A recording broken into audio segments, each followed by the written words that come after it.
سلام دوستای عزیز، انشالله که جور و صحتمند باشین. عقب ما فورونر 2025 است و من میخواهم که توضیح را به شما به معرفی بگیرم. دوستا، فورونر 2025 تویوتا نسلش تغییر داد که جنریشن 6 است و البته جنریشن یا نسل مدل های فورونر یا تویوتا تغییر میکنه. کاملا چهره موتر تغییر بسیار کلی را خود میگیره. قسمی که میبینید با این نسل ششم البته 2025 کاملا چهره موتر تغییر کرده و شکل بسیار سپورتی و یک شکل چست و چابک به خود گرفته و البته دلیل ای هم که چرا این شکل بردارن ای است که موتر واقعا موتر سبک و چست ایسلا و چابک شده، چون انجن موتر 4 سیلندر است، این فور است که باور آنم نمیشه. موتر فورمولر سیدی سال 4 سیلندر میآید، در 6 می بود و در درایو از این معلوم میشه که موتر واقعا بسیار احساس سبکی میکنه و زود سرعت گرفته میتونه. البته اکسلریشنش تیز میباشه. بریم داخلش ببینیم که در داخلش چه شکل تغییرات آوردن. خب داخل موتر میبینیم قسمی که میبینین یک اسکرین مالتی میدیای بسیار خوب اینجا دادن. بیاین که موتر روشن کنیم ببینیم که جزئی شکل است. البته دشکم هم دیجیتالی می باشه. قابل یادآوری است که ترم پایین موتر است، SR5 است. ترم‌های بالایش مقبول‌تر و با امکانات فیچرهای بیشتر می باشه. موتر هم اسکرین بسیار خوبی است، بسیار مناسب معلوم میشه. البته در ترم بالایش اسکرینش بزرگتر است. های فانکشنالیت که ایجاد شده در موتر معمولا به این شکل نیست و سریع میباشه. جالب است. البته چون من ویدیو میسازم به این شکل حال بهیو میکنه. به هر حال این موتر که است پارشل ویل درایو است. به این معنا که معمولا شما میتونید 2 ویل درایو 2H ایره رانندگی کنید و زمانی که میخواین 4 ویل درایو باشه 4 تایر موتر وصل شود فقط این گزینه رو در اینجا گرفته و 4 میاریم و در اینجا میبینیم که 4HI روشن شد. حال موتر 4 ویل درایو است که اگر برف باشه یا جای گل و لای باشه یا جای مشکل باشه بسیار اما راحت است. با این حتی که مصرف تیل موتر بالا میره معمولا داخل شهر من 2 ویل درایو میکنم. گیر موتر بسیار راحت. اکثر موترها که داره به شکل منوال یا غیر اتومات هم رانندگی میشه که بالا که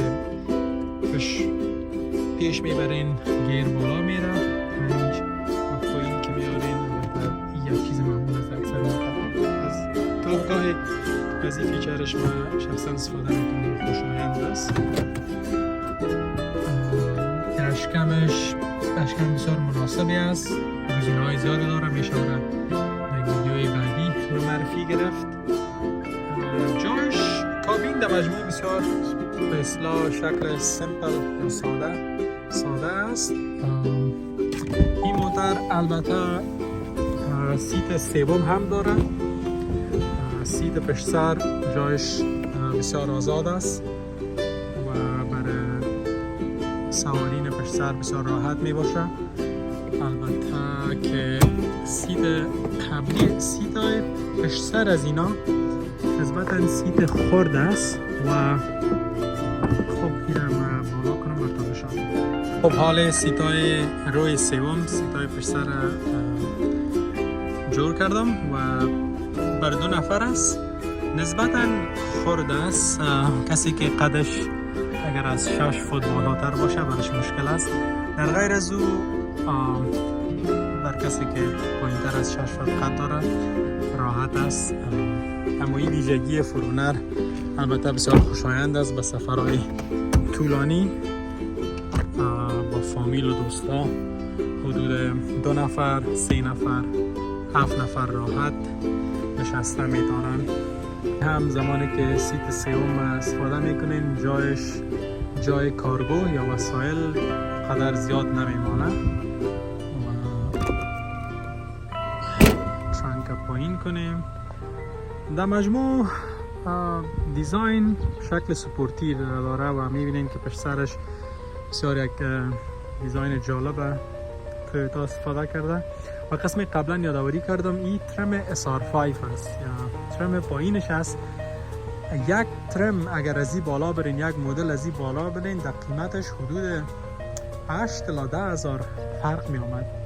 بسیار به این نسل ششم یکی از تغییرات عمده امی است که ترمای بالایش به نهایت قیمت است و همچنان در نسل ششم تویوتا فرونر گزینه هایبرید هم معرفی کرده. فرونر هم میتونین شما به شکل هایبرید خریداری کنین.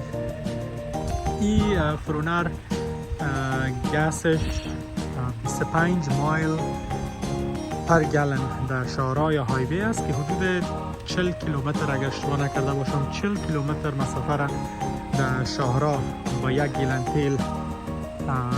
تیلش هم رگولر 87 است. مصرفش است البته داخل شهر معمولا 20 مایل میگیرین شما یا 19 مایل معمولا میگیرین. امید که از ویدیو معلوماتی بوده باشه و موتر فرونر 2025 نسل ششم از نزدیک دیدین و من پلان دارم که بعضی ویدیوهای سفرها را و در ضمن میخوایم بعضی مودیفیکیشن برش انجام بدم. یک چیزی که میخوایم اضافه کنم استپار یا جایی که نصب میشه به خاطر سوار شدن موتر کمک میکنه. اگر بگویم پایدان شاید گفته شود. بعدا کراسبار برای سقف موتر، یک کراسبار اینجا و یک کراسبار اینجا تا کارگو یا وسایل در موتر استفاده شود. و ضمن یک کامری موتر که در هنگام درایو بتوانه بیرون فیلم برداری کنه برش آردر دادیم که آمد اونا را من نصب میکنم و ویدیو میگیرم. البته هر سه چیزه، کامرا، استپار و کراسبار همیشه از خود شرکت تویوتا گرفت آردر دادیم. در آمازون هم بود اما از لحاظ کیفیت مطمئن نبودم، اما از خود شرکت تویوتا خریداری کنیم. البته از خود تویوتا است و قیمتش بالاتر است، باز درباره قیمتش گپ میزنیم، اما از کیفیتش حداقل دل من جمع می باشه و باز من ویدیو میگیرم اونا را هم نصب میکنم، میبینیم که چهره موتر چه قسم تغییر میکنه. سلامت باشین، بخیر باشین.